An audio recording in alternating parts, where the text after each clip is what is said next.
Welcome everyone. This is Pablo Santos Jr. from pablosantosjr.com and infopreneurship.hq.com.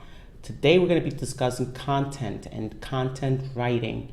You also may have heard this word by the name of article writing or article marketing. It's the same thing, folks. So don't get confused and don't get upset. Now, let's go into a tool that I use a lot, which is Market Samurai.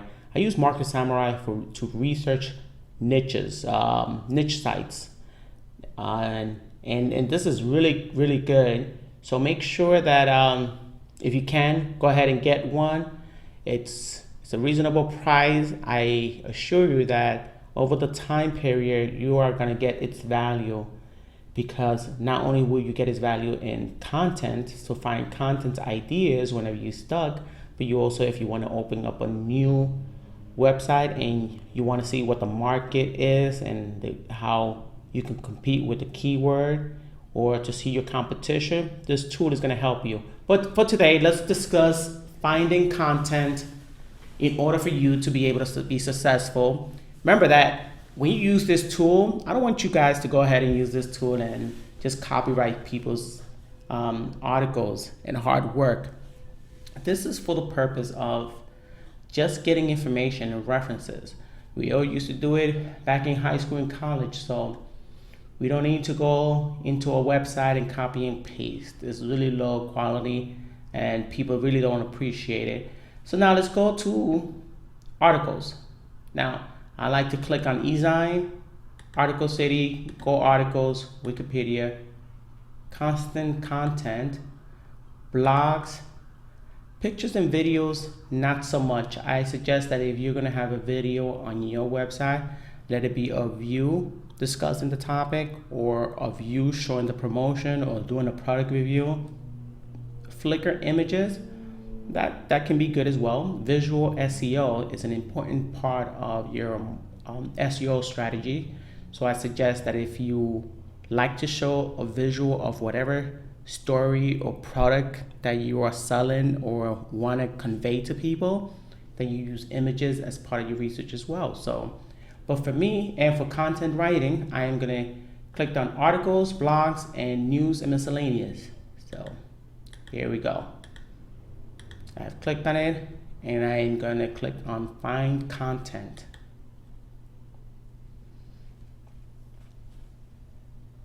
As you guys know, Market Samurai is pretty slow, but I assure you folks that it has all the information that you're gonna need. Now I am gonna, you see it has the different sources here. I want to analyze all of them, and you should analyze all of them as well, and then look at each one of them. So let's go ahead and click on Analyze All. It's gonna take them a minute.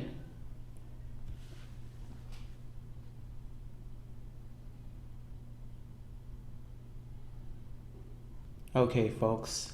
Now it has analyzed all of the articles.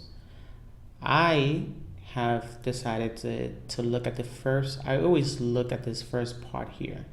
The times that the keyword itself, the keyword being internet marketing, has appeared on the body of the article, of this article here, and how many times has shown up. You always want a good percentage of it, but you don't want it to be so high. To me, 22 is too many times that keyword has repeated itself within the article. Now, let me see something. I'm going to open up the article. Let's see if it's available. Sometimes it doesn't show up.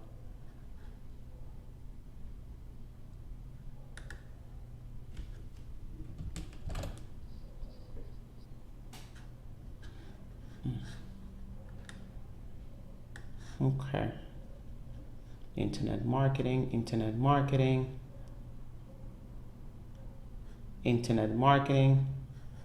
Okay, internet marketing. I can see, and you can see now why it has been, why it shows up so much time. This person here was, to me, it looks like they were trying to almost game the system by putting that same keyword so many times in the article. Eventually that backfires, and folks, don't get used to that. That's really it's not quality at all, and it's a bit sloppy. So therefore, I don't like 22 times that a keyword has shown up in somebody's article. 16, it's high, but 15 and lower, depending how many keywords you have on that article. And when I say keywords, not keywords, how many words you have in that article. So let's say if it's 500 and then what percentage of what percentage does that keyword show up? If it's 10%, and I think that's a good benchmark to have. Now let's look. Okay, well, let me go through these here.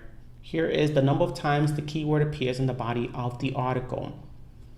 Those are these numbers here: 22, 16, 15, and so forth. The other IC stands for the number of times the article has been republished online. Obviously, folks, this number here does not really say whether somebody copied and pasted it and tried to spin the article. Obviously, it's not going to be able to know that unless you do a copyscape, and the copyscape will, like for example, copyscape.com will tell you, okay, well, this has been republished several times. And that right there, again, is a no-no in my books. And a lot of people who do these authority sites, they don't like, and Google doesn't like it. So don't get used to that as well. It's gonna work probably in the short term, but eventually you're gonna get hit and blacklisted by Google and other websites. PR is the page rank. Now, every site and where this article appears has a page rank, and that will show up in this area here. I see all of them are showing up as 0, so nothing really to look at here.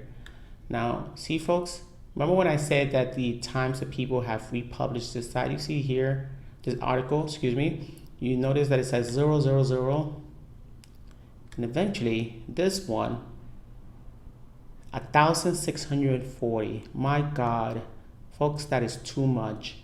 You should not republish this any article that has that amount, okay? Because you're eventually going to get hit by duplicate content. Okay, folks, as I mentioned before, make sure to go through all these articles, take notes, write information that you may not have thought of when you're writing your article. Repeat them, go to YouTube, see if someone is discussing something that you are discussing, and maybe they have misinformation that will be valuable to your readers. So besides reading all these articles, go to Yahoo, go to Google, go to Bing, see if you see other articles.